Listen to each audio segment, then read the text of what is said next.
Deacon Harold Burke-Sivers Walk by Faith Wednesday webinar, where Deacon Harold and guests explore our Catholic faith through passionate discussion. Get ready as Deacon Harold and his diverse guests bring an array of knowledge and life to Catholic teaching.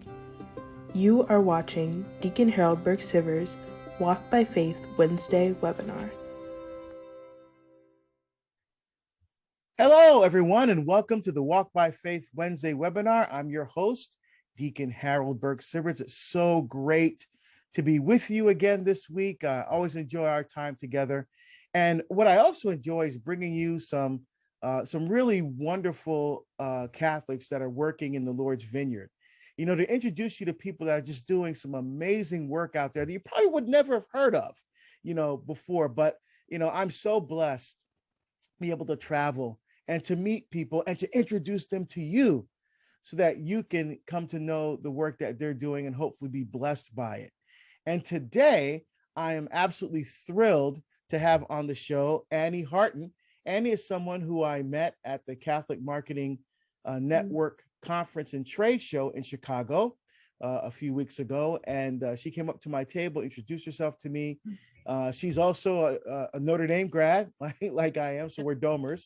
And she shared with me her wonderful book, Single Truth, You Are More Than Your Relationship Status. This book right here. And of course, I'll have a link to it and to her website. And I'd just like to introduce you all now to Annie Harton. Annie, welcome to the Walk by Faith Wednesday webinar. Thank you, Deacon. I am very, very happy to be here. I had such a good time at the Chicago conference, meeting all other Catholic authors and different people that are sharing their message with the church. And I wrote a book a few years ago so this book, Single Truth, a few years ago after a devastating breakup that I had. And I learned that my identity was placed in that relationship rather than God. And so it rocked me more than I would like to admit. And I ended up walking the Camino de Santiago after the breakup, and really had a lot of time to think about what life looked like as a single marriage counselor in my 30s. So I walked the Camino in between my 20s and preparing for my 30th birthday. And on my 30th birthday, around then, I started a year-long dating fast when God asked me to write a book called Single Truth and dedicate it to my ex and be able to tell the world what I have learned about love as a single marriage counselor.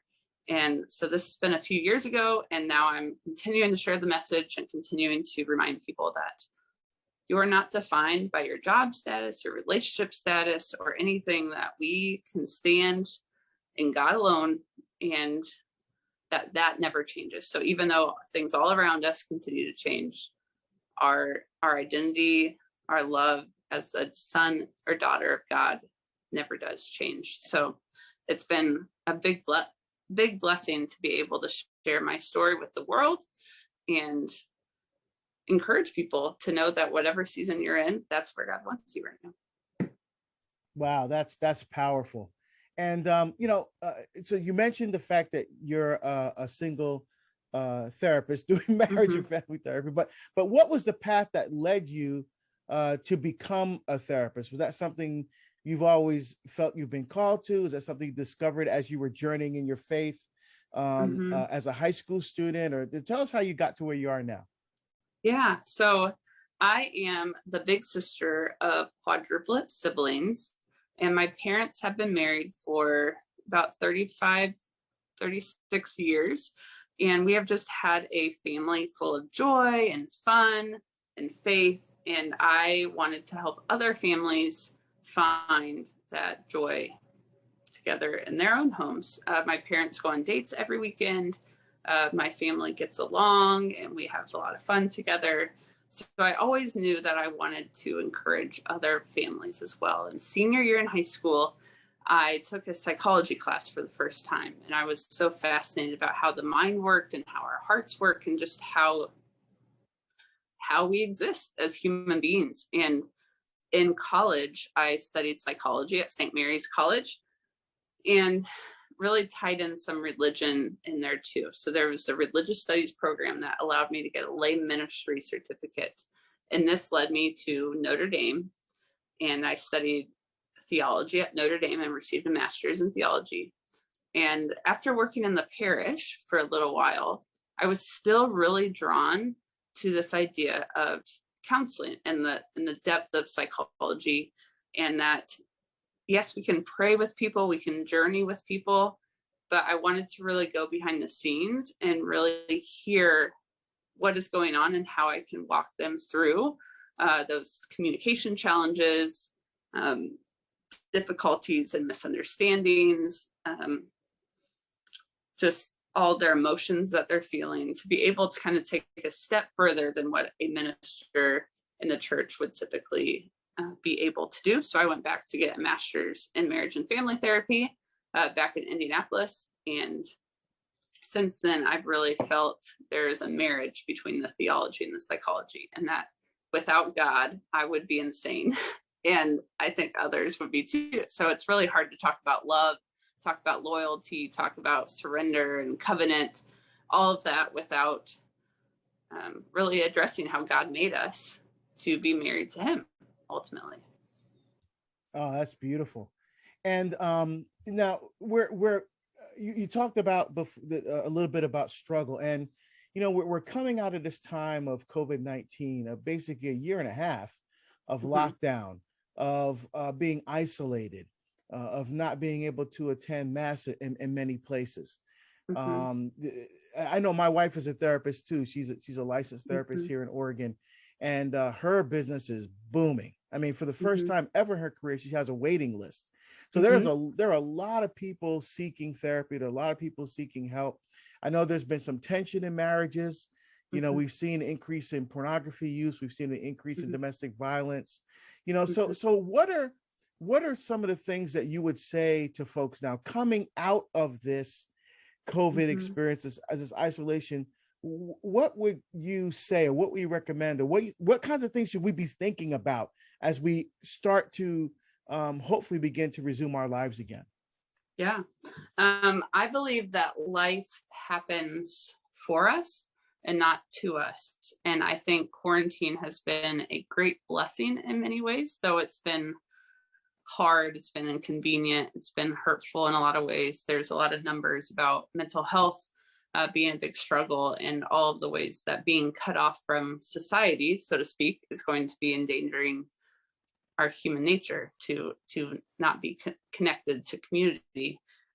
And I have really appreciated the fact that it's been exactly what I've needed in my personal life, just really being able to sit and receive this time as a gift, to stop and reflect on where I am in my life and where am I discontent, where am I restless. So whatever kind of addictions people have or tendencies to run to various things, those will be highlighted in a time like quarantine. So wherever you are running, that's going to be even more so in a time where there's not many more distractions. And if someone is typically able to run to God in prayer, then this time was very fruitful for a lot of the people that knew that God was inviting them to a new adventure of connecting with God in prayer. So just really reminding ourselves that life happens for us, not to us, that this is an opportunity where some people may have been stuck in a job that wasn't fulfilling, that was really draining them of a lot of energy and bringing home a lot of stuff that they wouldn't have left on their own accord, but maybe you were laid off, and maybe this is that opportunity to really think, what's God inviting me to step into for a totally different career, or helping me spend some time at home, having family dinners every night with their kids, and helping me actually talk to my spouse about that thing we've been struggling about, but now we don't have, a sports event to go to, or something that we're always busy. And the fact that just Friday and Saturday nights were pretty much the same as a Tuesday night. So just knowing how can we connect without having to be distracted by things that are taking us away from each other. So during this time, if you're single, it's very obvious that you're single because you're in a house alone, and all the news is saying, oh, all the people you're around, you're annoyed by all these people and everyone's so loud. And you're like, in my house, it's pretty quiet. It's just me and my cat. And then also families that saw each other all the time were saying, oh, we didn't know we had this issue, or we avoided this issue, but now we can't avoid it anymore because we're sitting in the same room all day and we're working from home all day. And so quarantine kind of made or broke people in that way, so that if you were used to avoiding and running, then it's quiet. You can't run anymore. So people, they're like, we have to make a decision about, are we going to work on this? Are we going to separate? Are we going to come up with some other escape or excuse about why we're not growing closer to each other during this time? Yeah, that's an excellent point. I know for me, I was kind of into a rhythm. I'd be traveling, I'd come back, and I kind of take some time to relax and start prepping for the next thing, reconnect with the family. Then I'm gone again. Then I come back, and all of a sudden I just stop, like literally just like put the brakes on, and I use this time, I wasn't depressed, like clinically depressed, but I guess I would say I was depressed in a sense. But I also saw this time, as you said, as a time for some introspection and reflection, a spiritual stop sign, if you will, kind of reevaluate. Okay, I'm taking this pause right here. What is God saying to me right now? What kinds of things can I be doing differently as I look forward? And now coming out of COVID, I think I do have a new perspective on where I'm going with my apostolate, the work I'm doing in the Lord's vineyard. The Lord's definitely, I think, opened some doors and opportunities. And it's really not being afraid to walk through those doors. So what would you say? I mean, what would you recommend people overcoming some fear and anxiety that they may have because of COVID? Yeah.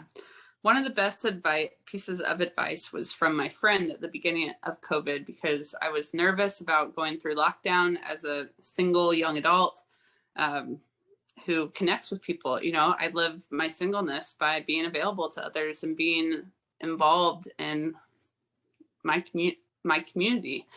And instead of running and trying to move in with other people or trying to do something to prevent that restlessness, she said, lean into what God's inviting you to do. So that's why I think counseling practices like my own are thriving right now, because people can't run from the silence anymore. So the fact that sometimes you have to sit, you have to just be, you don't have to always be running around town and going to events every hour and trying to kind of juggle so many different hats, so many different responsibilities. But sometimes it's okay to rest. It's okay to just say, it's a Friday night and we don't have to go do something crazy because it's a Friday night. We can sit and watch a movie together as a family, or we can be able to play a game, or being able to kind of do the slower thing, the more quieter thing. And I really invite everyone to lean into what God's trying to say to you. So instead of saying, oh, I don't have any time for prayer, especially now when things are canceled, to say, oh, do I want to pray Liturgy of the Hours? Do I want to watch an online mass? Do I want to listen to some homilies or a podcast while walking around my neighborhood? Do I want to journal more or paint, or doing things that really invite us to play, to rest? And the Mass is the highest form of play. I think that's what Bishop Barron says about the Mass, is we need to learn how to just recreate more. And when you just have time to fill, when you're like, well, I can't leave the house, can't, go to all these events, and I can't go see anyone, and all these times that it helped us to practice just being, and to know, like, I'm okay. God's enough, and God, I'm okay. So whatever season of life you're in, to really be at peace with God being enough. Oh, excellent. I love that. One thing people might be watching or listening that might be thinking to themselves, well, wait a minute, Annie sounds like a wonderful person. She sounds like a great therapist. But, if I heard correctly, she said she's a marriage and family therapist, but she's single. So, you know where I'm going with this, right? Because it's the same question they asked for priests. They said, well, how could this single celibate man do something for our marriage when our marriage, we need some marriage counseling, we need some help. He doesn't have the experience of being married. So just address that for the folks that may be wondering about that. Yeah, that question I get a lot. And one of the reasons I wrote this book is an answer to that. Because God said, what did I learn about love as a single marriage counselor? Because many people walk through, we've all had a family of some kind. We've all had some sort of interest, some sort of relationship, because we're human and we're made for relationships. So that I've witnessed love, I've witnessed my parents' love. I've gone through relationships myself, so I know what love feels like. And often we push others away when they're not what we expected them to be, or we don't want to journey with them. So like a cancer doctor who has never had cancer, or a teacher that has never had their own kids, or something that we want you to tell us what to do, or what it's like, instead of trusting our own process of figuring out what we are doing. Because people come in saying, what should I do? Tell me what to do. And I said, you want to do what I told you to do anyways. You don't want to do what I would do in my marriage. You want to do what you're going to do in your marriage, because you are unique and you can make choices for you. So it's actually a gift in this season to be objective and to not have my junk, so to speak, to have me coming right from a marital argument right before a session.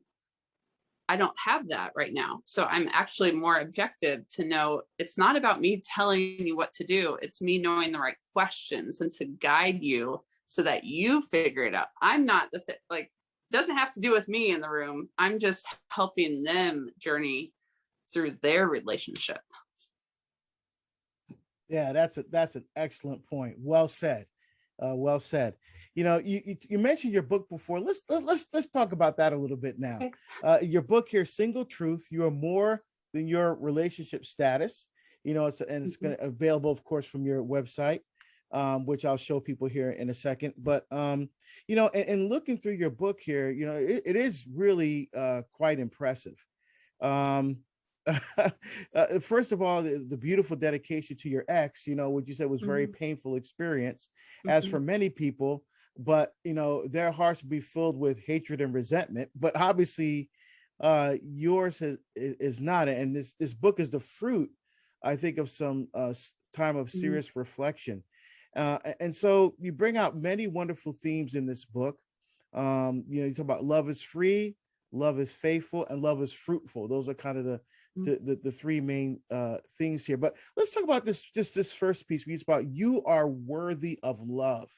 There's a speaker that I've been mentoring, a young speaker who's phenomenal, and she's young, but she is engaged. She's going to be married in a few months from now, and she talks about the same thing on her weblog and in her writings. From this feminine perspective, you're not worthy of love. Why do so many young people, particularly young women, I'm not saying exclusively young women, but it's been my experience that particularly young women feel this unworthiness of love. Where does that come from? Well, it's interesting you pointed to women, because the reason I wrote this book and really focused on the worthiness was because my almost fiance, I'll call him, so my ex broke up with me because he wasn't worthy of love.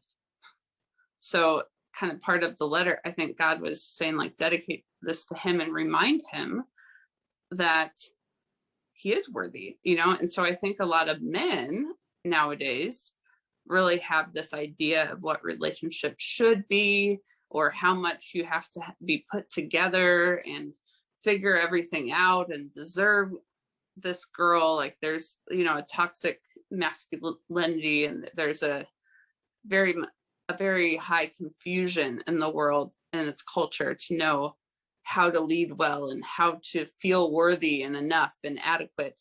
And women, we want to be pursued and we want to be chosen, and there's a lack of that nowadays, that it's very vague and it's very like the next shiny object, the next new event, the new pair of jeans, instead of saying, am I enough forever?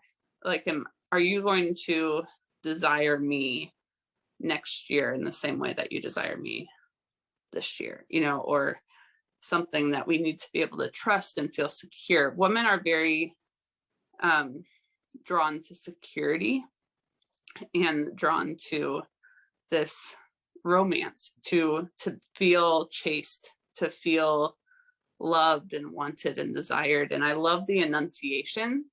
And an explanation of this is to really know that Mary was chosen among all women. So when women say, why me? Why me out of all these women? That one looks more attractive, or that one looks like she has all the resume items and she has all the high scores and she's an athlete and she's a dancer, all of these things that we can easily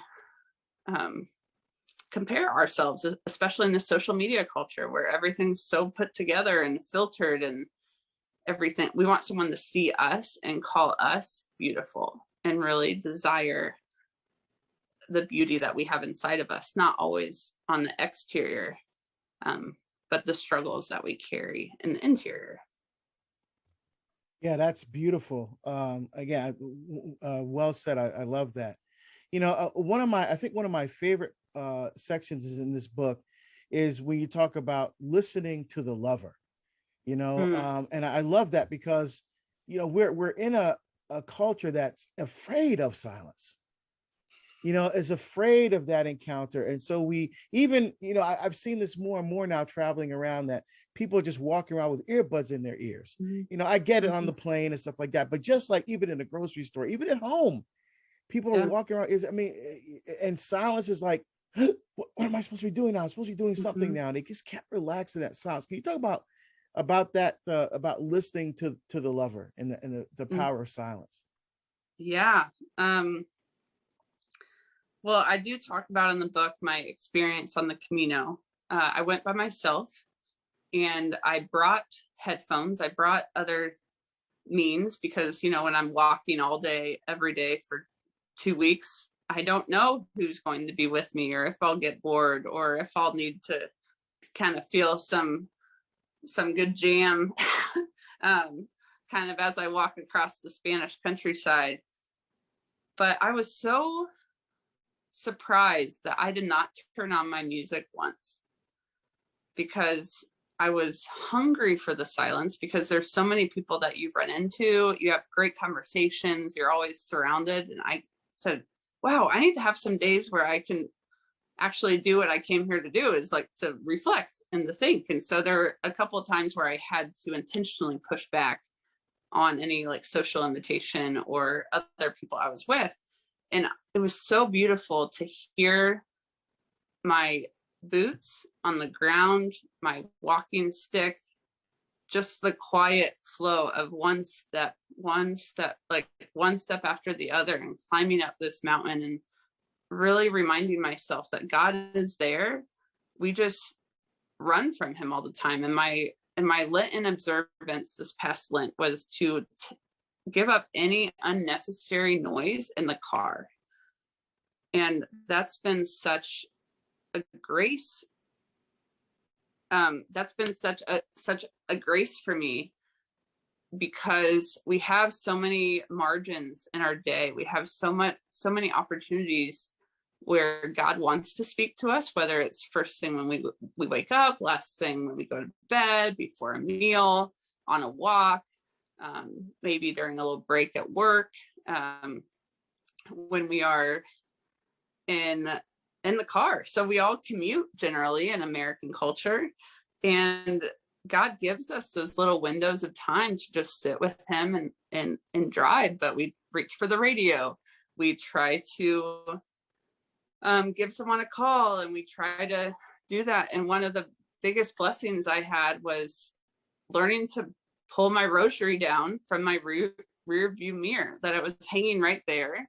And I started to say, I should probably utilize Mary, like she's right there, so I'll walk with her. And so just the beauty of just turning off the radio in the car and just using those, whether it's 15 minutes, whether it's an hour, depending on what people's commute is to give yourself that time to just talk out loud to God, listen to God, have that time where God wants to be your passenger in the car. That's awesome. I love that. I'm hoping to do the Camino one day. That'd be fantastic.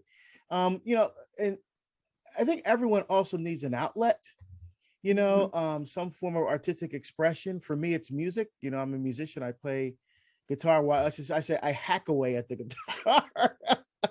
Although I did play more seriously when I was younger, when I was a student at Notre Dame. But I noticed on your website, which I showed people while you were talking just now, you also have an interest in photography. So can you talk a little bit about that? Like, how'd you get into photography, and it's and how, and so you do that in addition to the therapy, right? Yep. And and this isn't on the website yet either, but I'm also a competitive ballroom dancer. So that just started a couple months ago too. So that's kind of an art that I've really found, and that's what I'm writing a book about right now, is about finding God on the dance floor and just the act of being able to dance and being able to express with our bodies. But the art form that I love is photography, and I'm always the documenter with friends and family. I'm always taking pictures, and I love to capture beauty and joy. So my favorite kind of photography is candids, or thinking of, let's capture this background because this tells the story of where we were that day, or this is thoughtful. So all of my pictures have some sort of purpose to them, so that there's more pieces to the story that are in that image. So I haven't had official training necessarily in photography, but I've just always had a gift for the eye of something special, something meaningful being in the background. And I love that picture. Just really capturing love and joy. And I've always loved marriage, and I just love the beauty of love. And I love taking pictures all the time. So I said, I should start taking professional pictures. So I do that a little bit whenever someone trusts me enough to, if it's a smaller event or something. I've never had like a full-on marriage photography event, because that's a whole different world. But if someone wants me to be, I would love, I'll be up for that. But I've been taking some classes online for it, but I just love capturing pictures. I have pictures everywhere. My phone is full of them. And yeah, I love pictures so much. All right, that's great. That's great. Well, Annie, it's it's been such a pleasure having you on the show, and we'll definitely have to have you on again, because I'm sure there's plenty we can talk about. There's so many issues out there, especially with young adults. I know there's parents that are struggling with different issues with their kids. So we can come back and talk about specific topics and utilize your expertise as a marriage and family therapist, and you married to theology, right? Both of those together to really, I think, bring out some at a deeper level, some really important things going on in our church, in our families, and in our culture. So thank you so much, Annie, for being with me. And I know I'm going to have your website posted, but again, just tell people how they can get in contact with you. Yeah, if you want to follow me on a daily basis, I'm pretty active on Instagram at Annie.Harton. And then my website can point you to any other place that you could go. If you want to see me dancing, I have a YouTube channel at Annie Harton. I'm starting kind of a vlog with my competitions and just really witnessing to the temple that is my body, and how fun dancing is with God. And I think that's pretty much it. But my book's also on Amazon. But if you go to my website, there's a link that can take you to that Amazon link. Thank you so much, Annie, for joining us today. And thank you for joining us on this week's episode of the Walk by Faith Wednesday webinar with your host, Deacon Harold. And until next week, my friends, may God bless you richly and abundantly. Thank you for watching Deacon Harold's Walk by Faith Wednesday webinar. Tune in next Wednesday at 11 a.m. Pacific Standard Time for more.